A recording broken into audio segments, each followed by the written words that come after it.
Bismillahirrahmanirrahim wal maqalatul hadiyatu wal ishruna an Ali radhiyallahu anhu wa karrama wajhahu. Dewe ngeten kun indallahi khairan nas wa kun indan nasi syarran nas. Kun ana sira indallahi mugi Allah khairun nas iku dadi api-api manusia. Wa kun ana sira indan nafsi menurut urutan nafsu, urutan keinginan iku syarran nas wa la manusia. Wadali kau te mengkono kabeh uta al-mazkur min kaunika khairun nas indallah. Iku kama qala Sayyidi Asy'abul Qadir Al-Jilani qaddasa sirra. Nyatan carane berpikir, idala kita nalikane ketemu sira ahad den ing suci minan nasi saking manusa, ayat mengkono ngali sira al-fadla ing keutamaan lagu kedue ahad. Ale kang ngalahno ing atase sira. Kamu ketemu siapa saja harus berpikir dia lebih baik ketimbang Anda. Wataku lan ucap sira asa menawa-menawa paya kunayen to ana sapa wong utawa ana sapa ahad.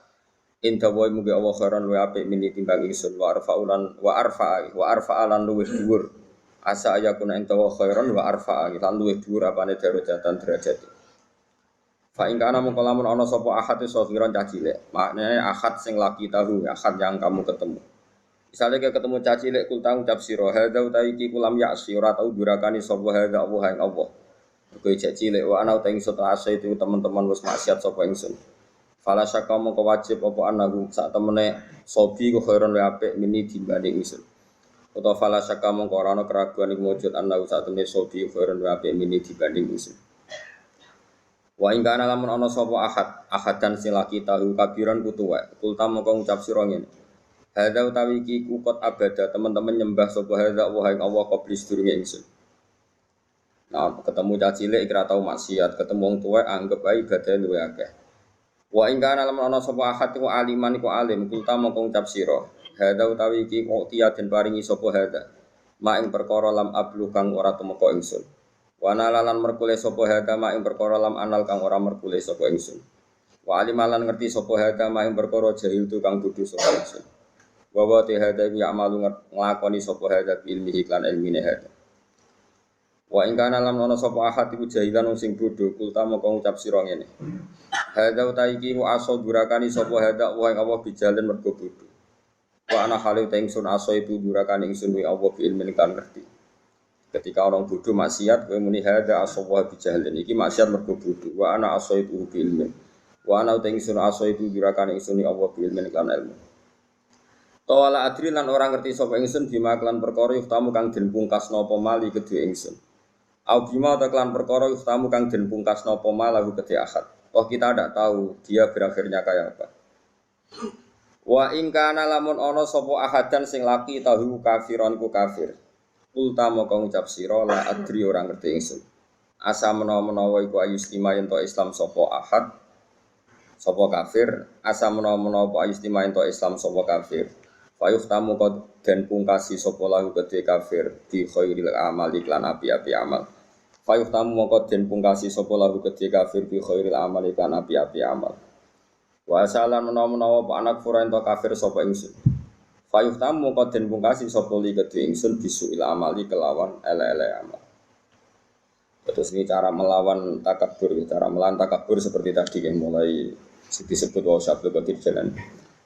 Ini tentang kitab Bunyah terus di bab di Ihya diulang lagi bab seperti ini hampir semuanya sama ya. Nopo cara ngendikan ulama semuanya seperti ini. Makanya kemungkinan kiai alim jadi garis lurus itu kecil. Tapi buatan masalah garis lurus teng NU buatan mesti buatan kula buatan kenal dan saya juga enggak pernah berpolemik. Artinya bergaris lurus begini. Saya ini baca hadis banyak dan dari baca banyak itu ada hal-hal yang memang kita harus ngambil sikap, termasuk sikap tidak ngambil sikap. Saya ulang lagi sikap tidak ngambil sikap. Misalnya berteman orang fasik itu ya macam-macam. Kita sebagai faqih ya, sebagai orang yang mengkaji fikih itu memang fasik itu dibeda-bedakan ya. Ada fasik yang dia ada sholat subuh, ada sholat zuhur, terus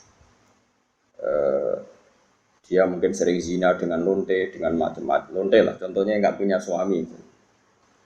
Ini fasik masih kategori fasik pasif, artinya dia fasik, tapi hak adamnya masih rendah. ini boleh kamu nggak bersikap tegas. Tapi kalau faseknya itu menzinai istrinya orang, faseknya itu menculik anak-anak atau membunuh orang, atau fasek mencuri harta orang, ini tentu kita harus tegas, meskipun tanpa menvonis orangnya, tapi hukuman perilakunya harus tegas.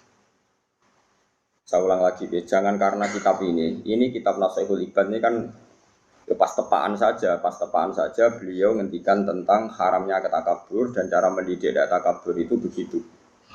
Setiap orang dipandang lebih baik. Saya ulang lagi, setiap orang dipandang lebih baik. Tapi masalah kita secara fikih adalah bahwa orang itu punya kewajiban. Di antara kewajiban itu nahi mungkar. Dalam tema-tema seperti ini mungkin orang-orang yang garis lurus, orang-orang yang mungkin di ormas-ormas keras lebih baik. Caranya gimana? Tadi kita milah-milah sesuatu yang efeknya itu muta'adiyah, sesuatunya itu efeknya kemana-mana. Misalnya begini, ini rungokno tenan, awas nak salah rokok. Begini misalnya, Rasulullah itu pernah ngendikan gini, dosa paling besar itu apa? Nabi pertama jawab al-isyrak billah, syirik. 2, qatlun nafsi, membunuh. 3, antuzaniyat bihalilati jari, menzinai istri tetangga kamu atau umumnya istrinya orang lain. Sehingga dalam Islam tidak ada orang membunuh orang lain terus kemudian ditakwil. Jangan-jangan punya motif yang positif, tidak bisa, ini kriminal. Loh. Makanya jangan sembarangan kamu bilang misalnya kita harus berbaik-baik orang fasik, bisa saja nanti husnul khotimah. Fasik yang mana? Urusan husnul khotimah itu urusan Tuhan. Tapi kalau fasiknya ini dengan cara yang muta'adiyah, yang efeknya itu merugikan orang lain. Kowe iso nyabari orang yang menculik anak kamu, yang menculik istri kamu. Tapi kamu bisa mensabari orang yang enggak pernah sholat subuh. Saya ulang lagi, kowe iso kan nyabari orang enggak sholat subuh, enggak sholat duhur, bisa kan? Tapi nak menculik istri kamu, anak kamu, tidak bisa. Syariat pun mengatakan tidak bisa. Orang membunuh orang lain ada kisos. Orang menzina setelah kawin ada rajam. Bahkan orang yang menculik, menggarong dan membunuh itu enggak boleh langsung dibunuh. Itu ada yang dicongkel matanya, yang disalib macam-macam. Harus keras hukumannya dalam hukum Islam. Makanya nggak boleh ngaji satu kitab hanya karena satu kitab terus kita ngaji terus tawadhu, ambek wong sing mateni bojomu ya tawadhu. Ame gendeng jenenge orang tawadhu tapi kok. Jelas ayatnya iki innama jazaa'ul ladzina yuharibuna Allaha wa rasulahu wa yas'auna fil ardi fasadan ayyuqtalu aw yusallabu, bukan sekedar dibunuh tapi apa? Disalib. Au tuqatta'a aydihim wa arjuluhum min khilafin aw yunfau minal.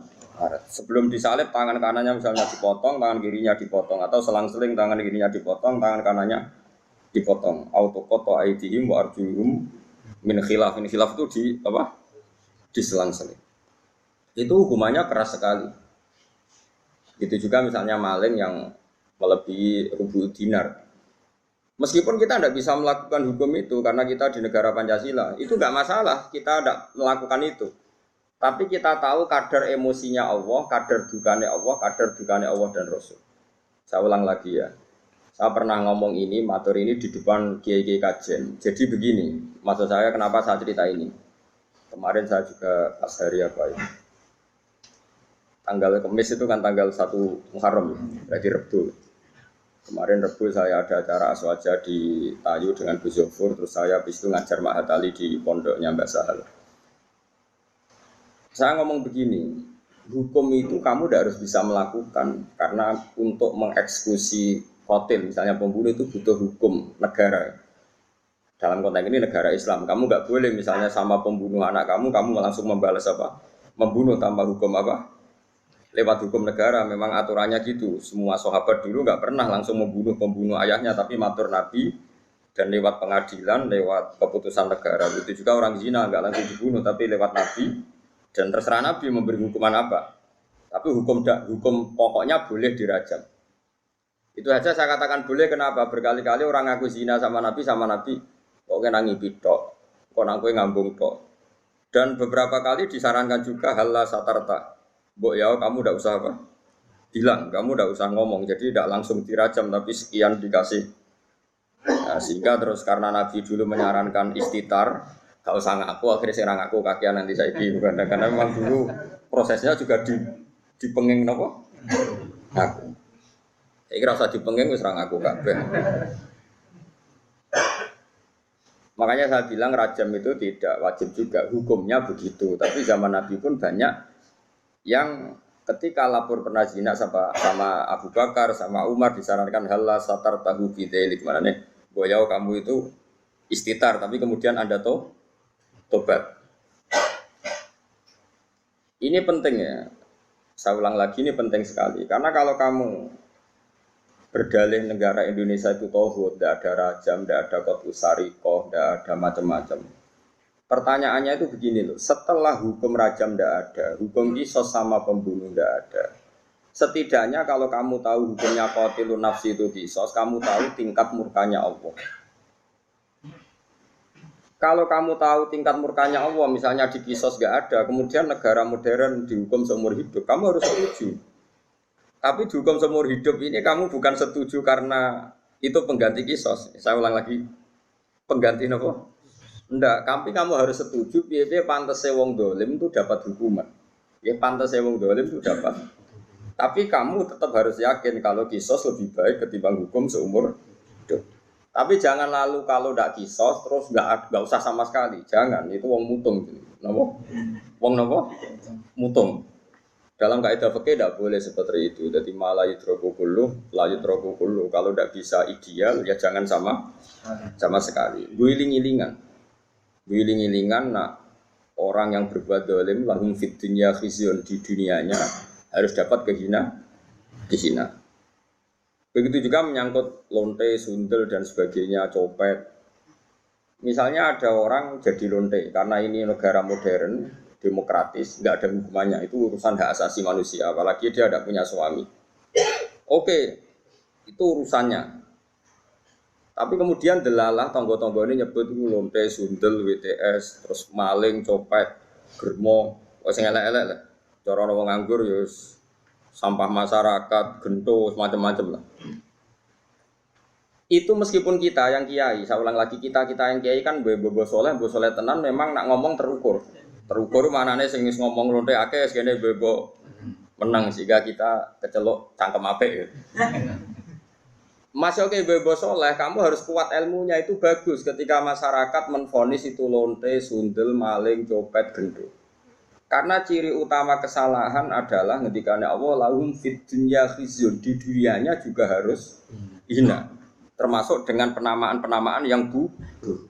Meskipun orang tertentu karena dia kiai atau sufi gak perlu melok kecangkeman se-ekstrim itu.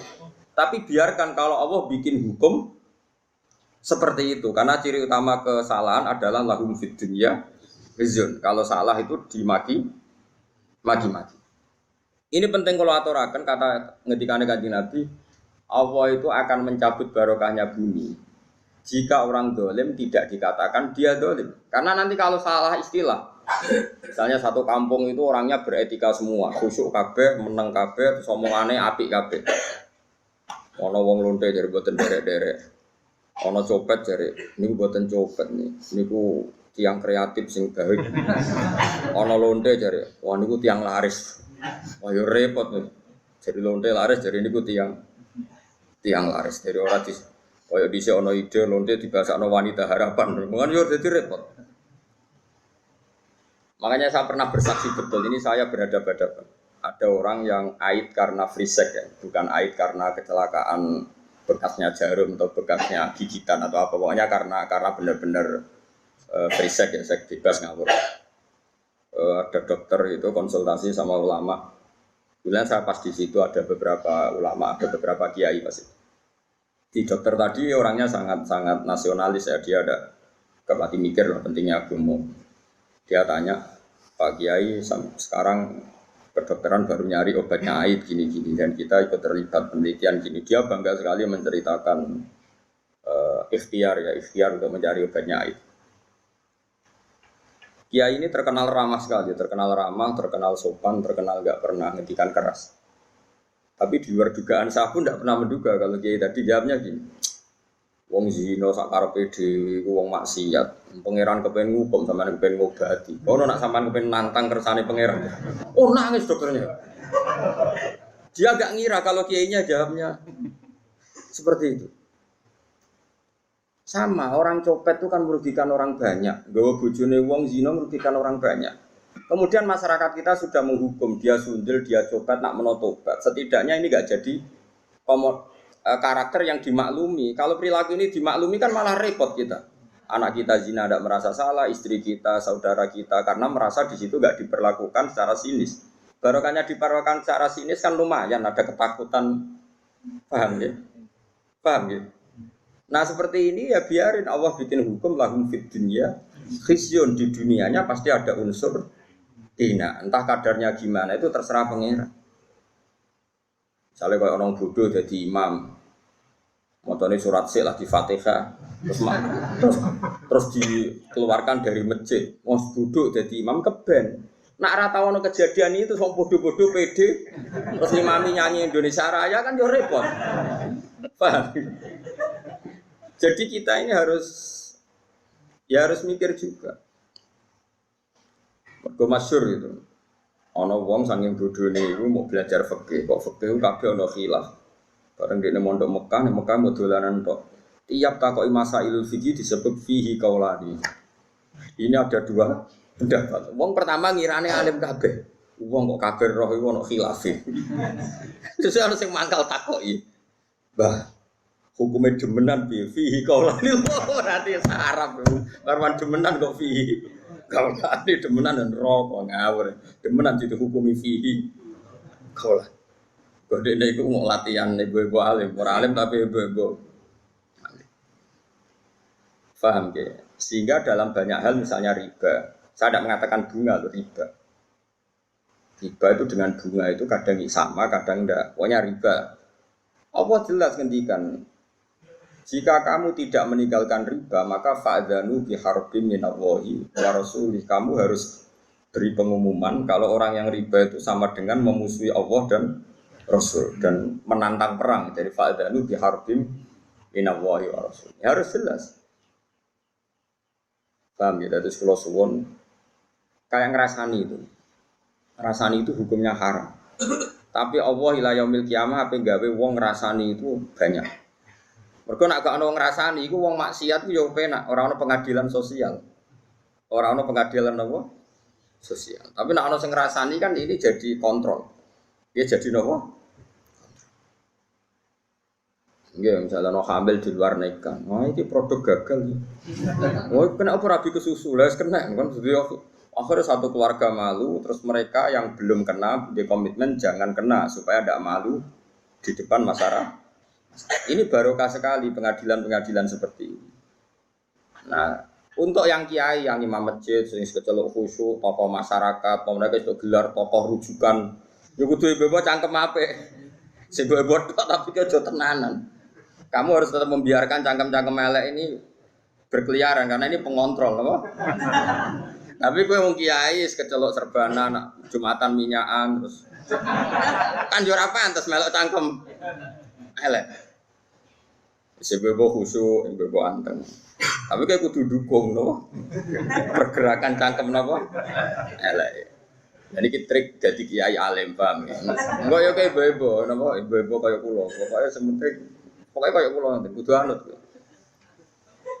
Lha pancen ngoten. Kula wingi termasuk matur teng aswaja teng tayu matur ngoten. Rasulullah itu unik, figur yang unik. Misalnya begini. Mustafa kok mati ngombe Mustafa ya pantes ya. Apa? Zaid gak pantes. Zaid itu sang saleh ya akeh berdoa. Pokoknya ana wong mati mergo oplosan. Ae saleh mati ini mergo oplosan. Kulo nate ngalami. Mati mergo ngombe oplosan.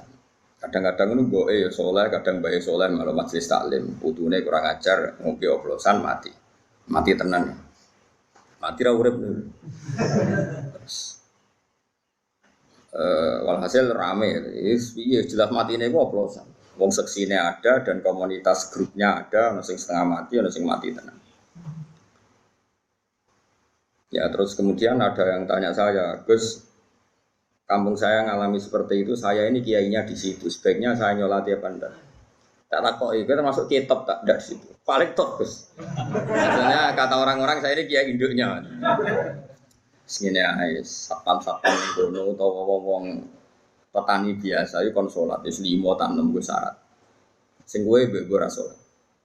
Ya sing kowe go rasa. Ayo keketok, napa? Begini logikanya begini. Ini rumah tenan. Awas nak salah rokok. Janazatu muslim. Loh ini saya ngomong di depan para kiai. Ini penting saya aturkan, bukan karena saya sombong. Ciri khas kebenaran fikih adalah diomongkan di depan banyak. Kemudian dikontrol ahlul ilm. Kalau ahli ilm nanti tawa atau setuju ini biar jadi hukum konsensus. Kalau enggak biar dibatalkan. Bahwa Gus Bak kemarin sesat menyesatkan biar dibatalkan oleh kiai-kiai itu. Paham ya? Makanya statementnya orang alim harus di depan para orang alim. Enggak boleh hanya diomongkan santrinya saja. Nanti kalau salah kan santrinya enggak berani. Makanya saya itu malah pede. Kalau saya malah kebalikan. Saya tuh kalau matur di depan kiai kajian, misalnya ada acara muludan, kiai kajian rawuh semua, saya malah pede. Pikiran saya anak salah, harus saya kontrol. Aku rapede malah mulang di sini. Salah ora konangan, bener ya. Orang untuk penghargaan, jadi dianggap. Jadi biasa ya. Ya, tapi kan ibadah, ya. Mulangin ibadah. Begini logikanya. Ini kalau matur bolak-balik. Saya ngaji di mana-mana matur ini.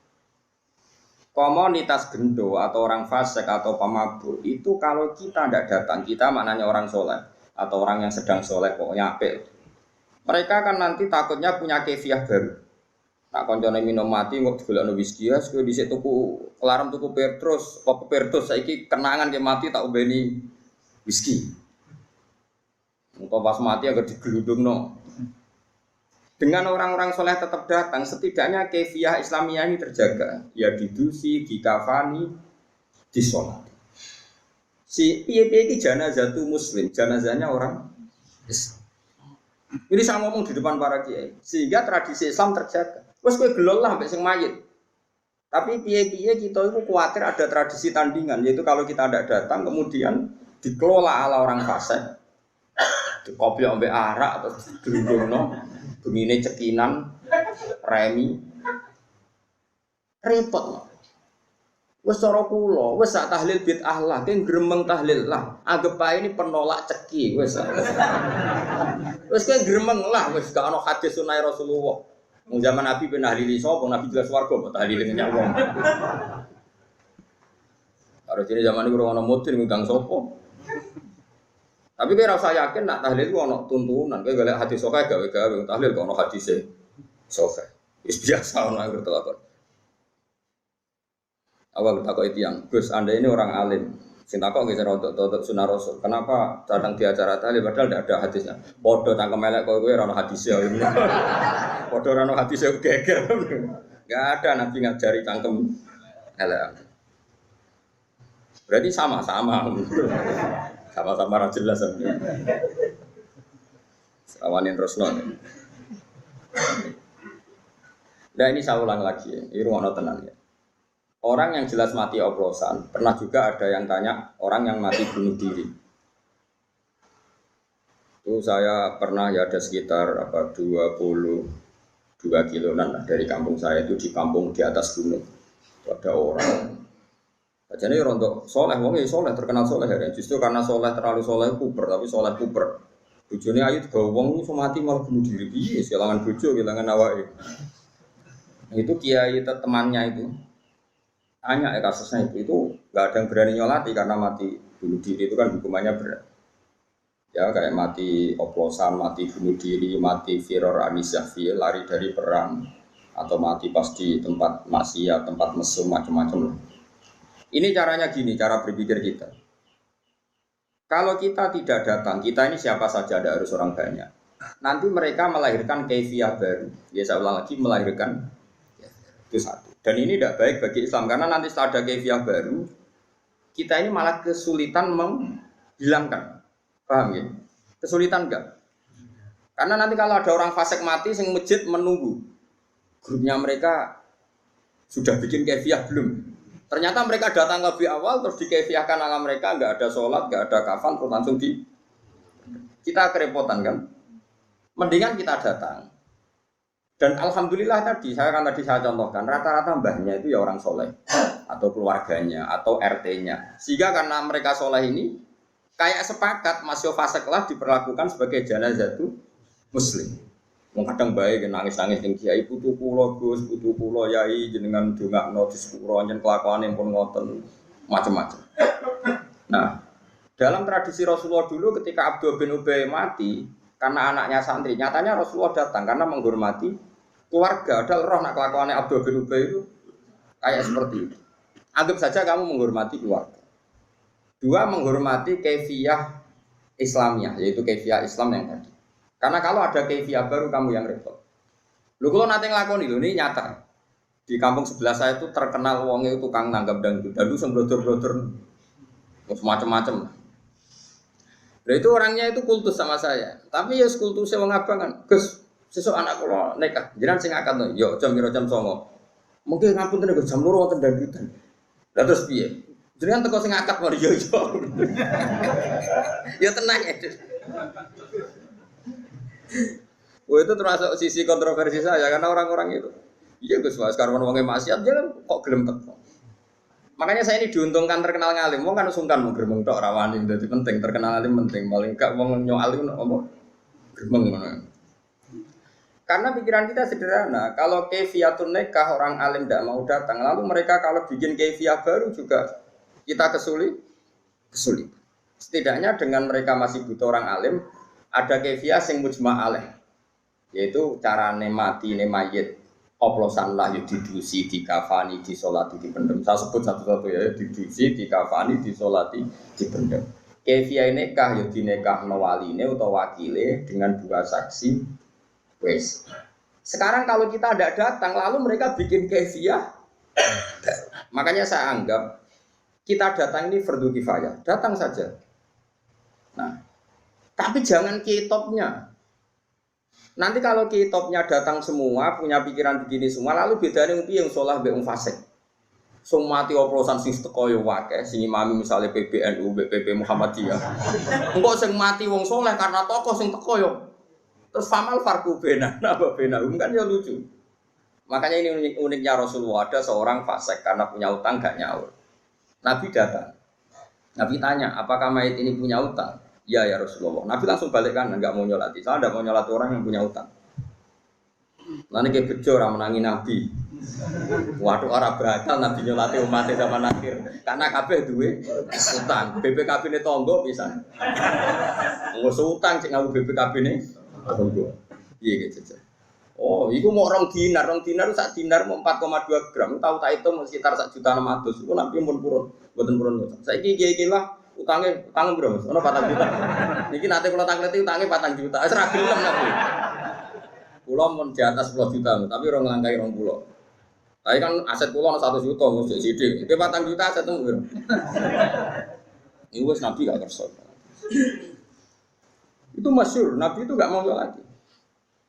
Tapi sebelum Nabi tidak mau nyolati, Nabi ngendikan gini, itu masyhur di hadis-hadis. Sallu ala sahibikum. Aku ra nyolatillah, tapi kue-kue itu tetap. Ya. Sehingga kata Imam Nawawi dalam Syarah Sahih Muslim mengatakan, jika ada orang fasik meninggal, maka sebaiknya kitopnya itu gak usah ikut nyolati. Terus saja orang kan sepakat, nah, misalnya di kawasan Rembang, Mbah Mun, di Hajen misalnya dulu Badullah, di Kudus misalnya dulu sepakat orang Barwan. Ini kan kiai kitop sing mujma'ah. Ini sebaiknya tidak usah nyolati, karena ini nanti jadi ukuran. Ternyata mau fasik lah ya disolati wong tok. Ya sing nyolati cukup ya Mustafa, terus teko mbek kukur-kukur, terus salate rapati fase. Pokoke sementing ono salat. Piye-piye dengan ada salat ini berarti ada keberlangsungan tradisi Islam dalam mengelola jenazah. Paham ya?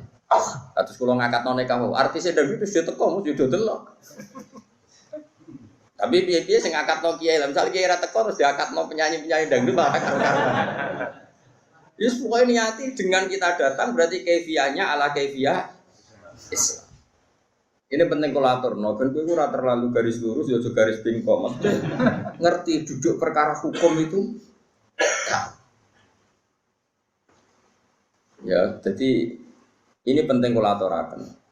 Penting sekali ya. Jadi itu kefiah yang dilakukan para ulama dulu. Ya, sallu ala sahibikum jare dawuh Nabi, senajan to aku ra nyolati tapi itu kudu tetep. Sudah itu berhenti secara Suatu saat ada kejadian lagi sahabat yang punya utang mati. Nabi rawuh juga. Ketika diberitahu kalau orang ini punya utang, Nabi tidak kersa nyolati. Terus Qatadah ini sahabat bilang, ya Rasulullah, utangnya mayit ini aku yang nanggung, sehingga mayit ini sudah tidak punya utang lagi. Nabi kersa nyolati. Sehingga terjadi tradisi Jawa kalau ada mayit itu sebelum dilepas semua utang dialihkan sama keluarga. Atau di Ibrono, tapi sing mending dewe sayange sing ra ngutangi teng ngene. Mulane kula niku termasuk ra cocok. Adat niku cocok separuh, ra cocok separuh. Nggih. Nah mboten amprat jaran Ibrono nggih, nggih. Sing mending dewe sing ngutangi to. Mboten wong ra jelas-jelas bengak-bengok. Nggih. Ibro iku sah itu dari yang ngutangi apa dari yang bengok-bengok?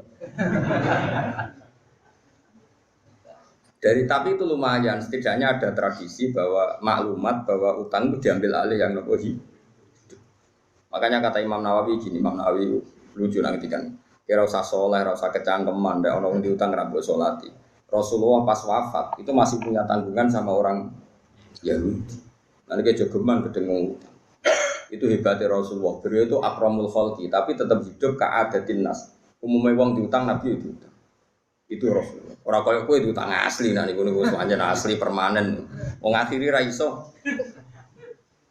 Tapi Nabi tetap karena meringankan hisab, Nabi tetap di jaminan yang lebih atas ketimbang utangnya. Jadi Nabi itu pernah punya utang itu dihitung sama ulama. Itu salah sunasoan, hanya 30 sok. Anggap saja cara Indonesia misalnya 30 kilo beras. Nabi menjaminkan dir'an min adroihi, min duruihi. Itu nilainya baju perang zaman itu secara saniki itu sudah hampir 500 juta, apa 500 ribu lah paling murah.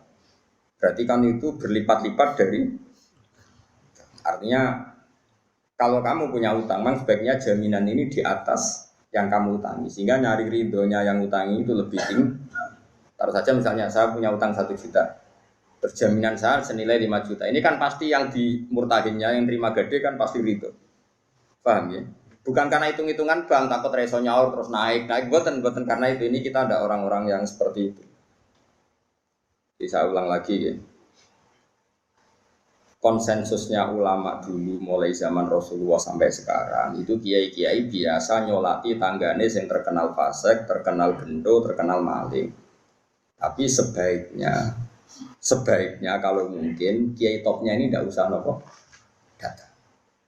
Tapi nak di kampung-kampung rata-rata datang semua, gara-gara kan tidak semua orang kan takut merasa cetok, sampai gejol-gejol kan. Tapi mau rata kok, aku lu Gus, engko nang rasa cetok, gue berker kesunatannya sing top itu nak orang oleh teko, berarti kira teko ngerasa top. Akhirnya udah teko, berkomedi dianggap top. Terus ketiga itu begini. Wah, nanti dibantah tiang.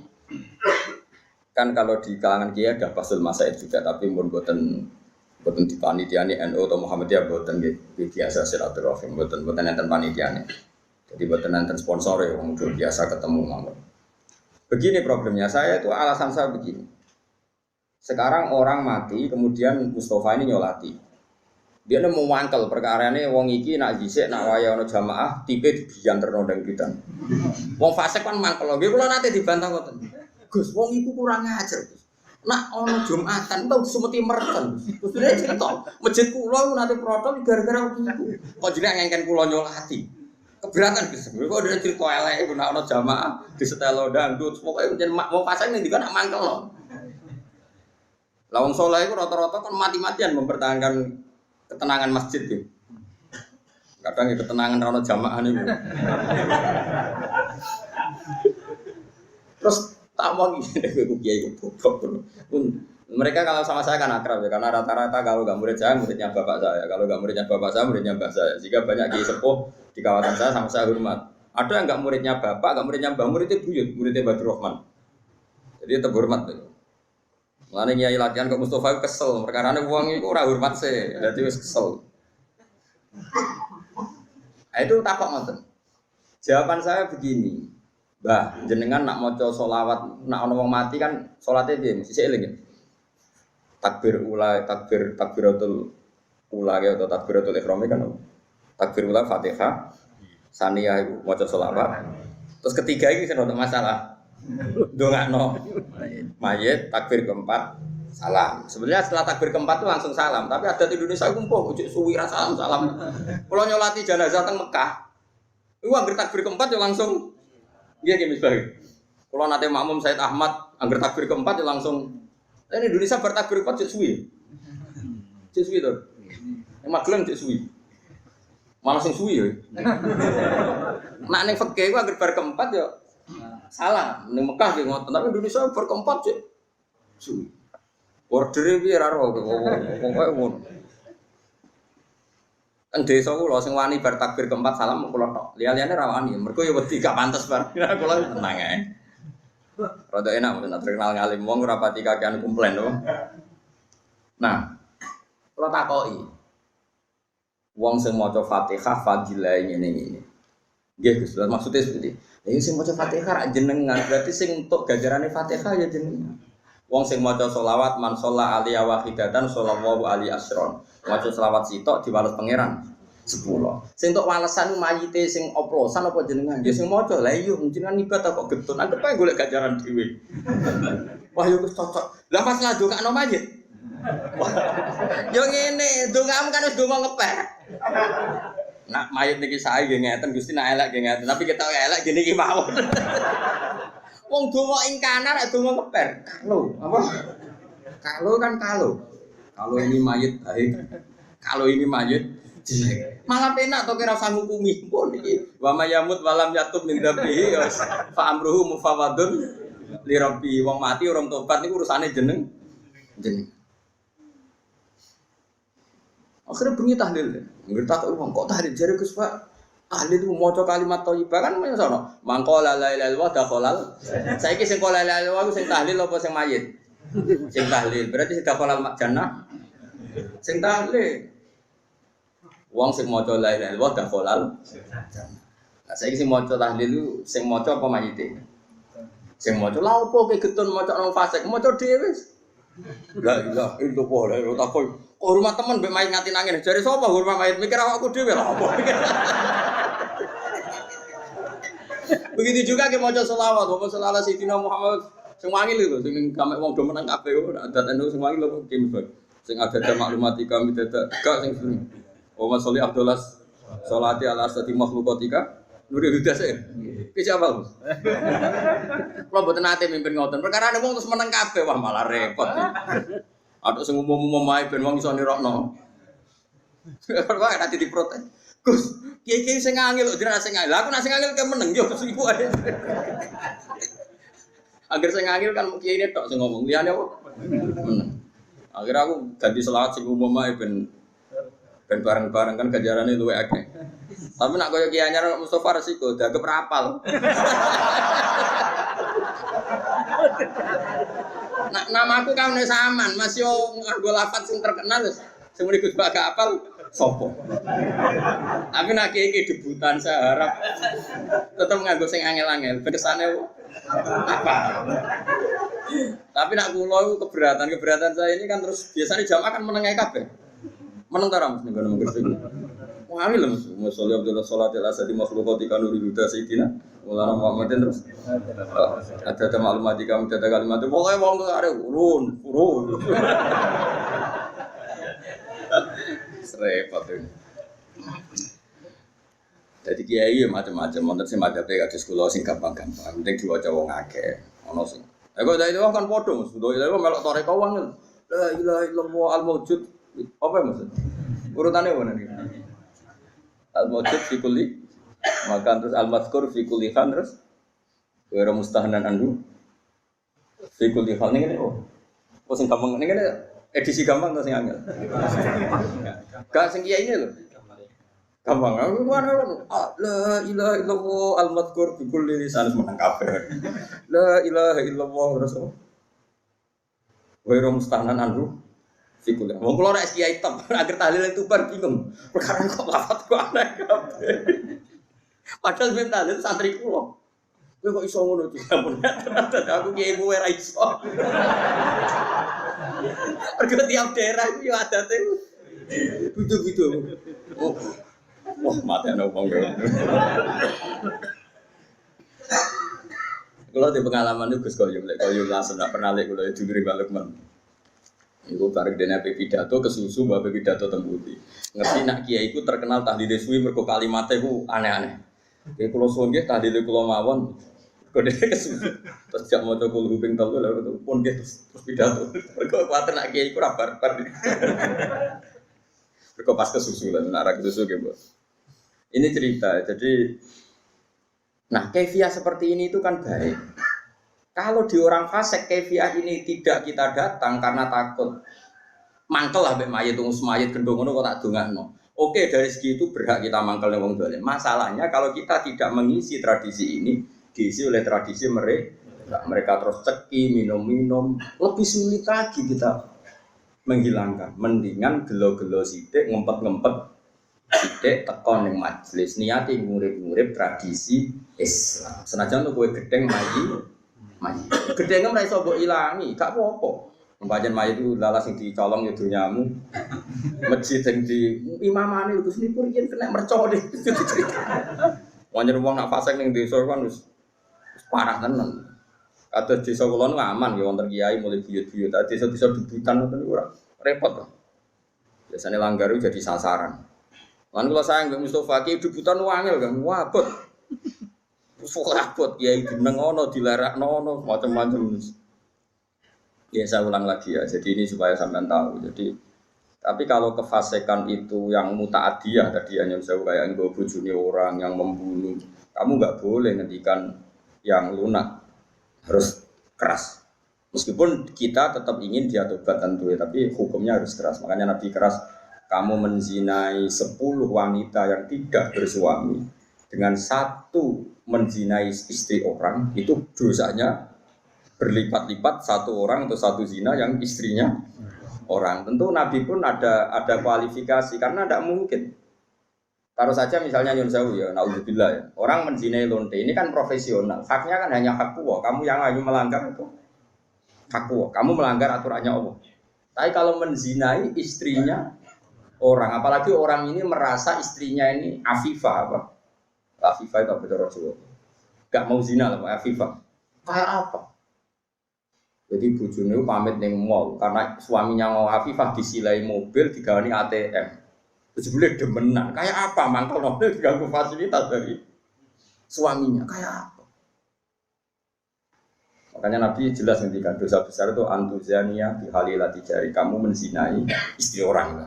Istri orang pun di kelas-kelaskan, terutama istrinya tetangga. Ada urutannya. Jika kalau seperti ini Nabi tegas sampai misalnya Nyon Sewu ada hukum rajam. Saya pernah dalam Bahsul Masail ditanya, Gus rajam itu kan jahat, masa orang dibunuh gini-gini karena zina? Saya jawab, oke, kita dalam Islam Indonesia enggak ada rajam. Tapi Allah selalu mempertontonkan kematian yang sama. Ini hujjatullah. Misalnya begini, saya tanya. Andai kan ada hukum rajam tegas, mungkin satu Indonesia yang kena rajam itu enggak sampai 100, enggak sampai 10 Bang. Karena syaratnya harus ada saksi 4 sing nginceng. Iku wae kudu roh detail mlebune alat kelamin ning vagina. Ada roh kelonan tok ora cukup. Aku roh ning dhuwure tetep ora iso dalam hukum Islam. Kudu roh alat kelamine lanang mlebu ning vaginane cawe itu.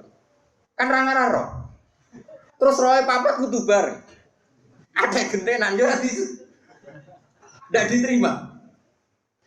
Terus parahe meneh saksi papat iki kudu adil. Adek pegawean nginceng yo ora adil. Jadi kemungkinan tercapai rajam kan ada saksi 4 yang melihat langsung alat lelaki kelamin masuk di vagina. Terus wong iki gak fasik, termasuk fasik sing pegaweane. Misalnya sudah Mustafa adil, lo kok nganti roh, lo pengen gitu, lo soleh sih ngincengan. Nah, kemungkinannya, oke, berarti yang kira-kira yang kena rajam itu hanya 10. Bandingkan tanpa hukum Islam kayak di Indonesia, yang mati karena cemburu berapa? Ini bukti bahwa hukum Islam itu benar. Kita membiarkan hukum zina seperti ini di Indonesia, tapi gara-gara cemburu istri membunuh suami membunuh istri, pasangan muda membunuh pasangan selingkuhannya macam-macam. Gara-gara perzinaan wong ape zina terus wedoke ngomentari, "Mas piro ngadus?" Sing lanang tersinggung ditekek mati. Nah ini kita harus dengar ini supaya kita jadi tambah iman. Ternyata tidak ada hukum Islam yang katanya mereka kejam rajam. Ternyata hukum yang dibiarkan liar lebih kejam karena cemburu membunuh, karena tersinggung sama pasangan lontenya membunuh. Kan natijanya sama-sama menghilangkan nyawa. Maksud saya yang ngaji saya tak kasih tahu. Oke, kita tidak pakai hukum rojam, tapi Anda harus tetap tahu di luar hukum rojam toh lebih hadis. Itu kan ada yang di Surabaya itu mati jadi lebokno tabung LPG jadi semen. Gara-gara demenan wedok, konangan terus ambek istrinya yang tua itu karena lebih kaya. Nyewa preman dipateni dan dimutilasi macam-macam. Coba kalau kematian-kematian di TV rata-rata kan pasangan selingkuhan. Artinya kita seneng ya, seneng artinya gini. Orang-orang itu yang mengkritik rajam katanya tidak manusiawi, sebagian LSM itu kalau mengkritikan seperti itu. Ternyata yang dibiarkan di luar tanpa hukum rajam lebih ngeri. Rajam itu lebih prosedur karena tadi syaratnya harus saksi 4 menyaksikan langsung. Mungkin enggak? Video ra iso diedit. Ra oleh foto pemeneh, video enggak bisa. Bisa di wong Kanjeng Nabi dibantah bolak-balik ambek sahabat. Ya gara-gara Nabi itu kan saking apike wong. Sahabat ya saking mangkele wong. Ya Rasulullah, aro'aita law anna rajulan wajada indam ro'atihi rajulan wa qad kana kadza wa kadza disebutno. Ya Rasulullah, misale ana wong lanang. Pertamane takok law. Ana wong lanang mulai mergo ibojone iku ning dhuwure wis ana wong lanang liya. Madza af'al. Terus kula sing dilakoni tiyang niku madza yaf'al dilakoni napa? Nabi jek jawab, yo al-bayyinah wa ila khudda ala dzurri. Kudu ana saksi. Nah ora kowe sing tak jilid perkarane kowe kodam nuduh orang lain. Napa ya Rasulullah bayyinah? Iya bayyinah, pinten papat. Kula goleki kanca sedeng bar dadi batal. Kula kan golek wong papat sedeng bar. Lah kok do pinter mesti. Nabi aja ngotot yo ora pokoke al-bayyinah wa illa khudala dzori yo tetep bayyinah nak robe. Nah, saya itu berkali-kali basul masail yang seperti itu. Menurut saya itu benar Nabi. Saya ulang lagi itu benar Nabi. Tentu Nabi itu paling benar. Bukan karena kita kultus saja, logikanya begini. Oke, dalam konteks orang soleh kayak Mustafa, mungkin cerita seperti itu benar. Dia cerita seperti itu benar. Tapi problemnya, wong lanang si rasoleh itu ya akeh. Wong lanang si rasoleh soalnya melaporkan istrinya karena wis rasoleh kepen Mekah. Pak Hakim melapor. Tadi malam saya mergoki istri saya selingkuh, maka harus diceraikan. Kalau hakim itu menerima semua orang, nanti semua orang kalau mangkel istrinya akan menuduh istrinya zina. Dan kalau hukum Islam ditegakkan, semua yang tertuduh zina dirajam, entek wong wedok. Paham ya? Maka sebaiknya Nabi mah nggak percaya. Paham sih kalau maksud? Sehingga dipersulit. Akhirnya apa? Dalam konteks suami istri ada hukum khusus disebut li'an. Disebut nomor? Li'an. Li'an itu istrinya didatangkan di masjid. Zaman dulu kan tidak ada kantor pengadilan. Suaminya didatangkan di masjid. Sama-sama bersaksi tabri'ah. Tabri'ah begini. Disuruh sumpah 4 kali. Yang kelima itu sumpah. Cara saat ini sumpah sambar berdek. Sumpah pocong cara Madura. Kalau saya bohong dalam menuduh istri saya siap kena bedak atau kena laknatnya Allah. Terus istrinya di depan Rasulullah sumpah 4 kali, yang kelima saya siap mendapat azab Allah jika saya bohong. Baru terus dilepas. Furriqa bainahuma alal abad, keduanya diceraikan alal abad abadi, sama-sama enggak boleh nikah lagi, terus diceraikan secara syar'an. Yang kok ngenteni perkembangannya pangeran, pokoknya sama-sama nantang sing gorong tak berbeda gitu. Utara cara saya dipelintes tronton. Kalau di daerah saya gitu kan, ono pantura, ada tukaran gitu. Aku ada nganti melok wong iku, tabrak truk. Terus yang musuhnya, ojo truk tok, muni tronton. Saking mangkelin, saking debat kok. Sing mbung belah ya ngono kecemplung segoro. Supaya apa? Mungkin nak sing biasane Merapi supaya kecopot ulo kan sesuai daerah apa? Masing-masing. Ini penting kalau aturakan ya. Jadi saya mohon sekali jadi untuk hal-hal yang menjadi hukumannya Allah kamu harus angkat sangat. Iya Allah menunjukkan wong-wong maksiat itu lahum fid dunya. Di dunia itu pantes sih, itu untuk ono inan. Mulane dalam Indonesia udarane copet yo. Copet. Ora kok ini jenius. Berkali-kali aksi kok gak konangan. Berarti sing dicopet iku bodoh, sing nyopet. Wah yo repot langsung sesuai nek gak ono bahasa hukum nanti begitu. Kalau warani itu orang yang menarik. Sampai banyak orang tertarik. Berarti hebat. Wah yo repot.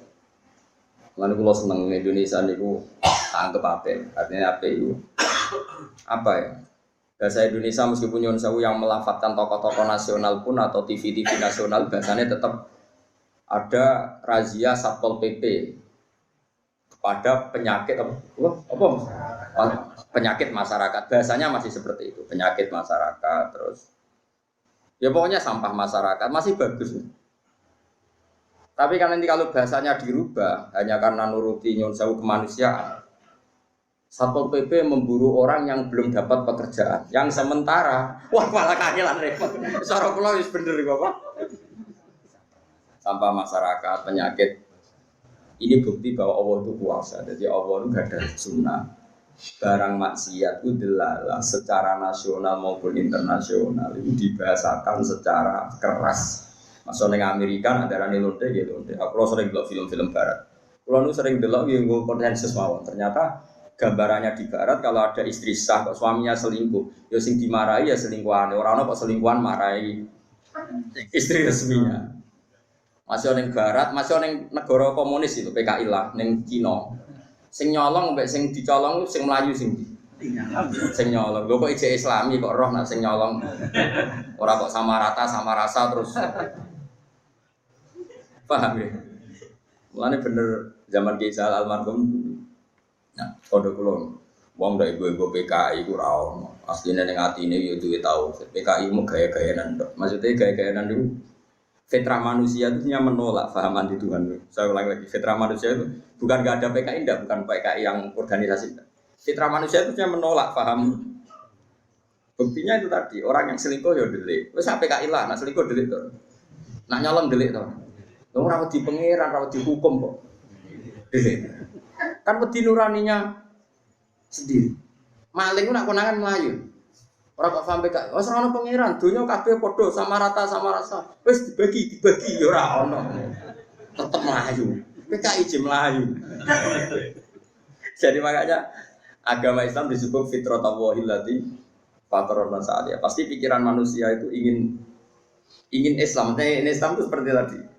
PKI lah dari anti hukum apa, anti agama. Ternyata napas nyolong yo. Harusnya kalau dia tidak meyakini itu haram, tidak meyakini itu masalah kan nggak perlu. Jadi bar nyolong terang-terangan disentak sing doma. Iya dunia aku bojoku. Dunia ini sama rata sama rasa. Sembrono iki juga agak dunia. Enggak juga kan. PKI Melayu sama rata sama rasanya di mana ini? Paham ya tadi. Makanya cara Allah itu nggak bisa nerima orang kode Islam itu tidak bisa karena Allah bikin dalam tubuh manusia itu fitrah dan fitrah ini pasti sesuai dengan Islam. Ini disebut fitrah Allah berarti fataran nas alaiha bahwa agama ini sesuai fitrah nurani manusia.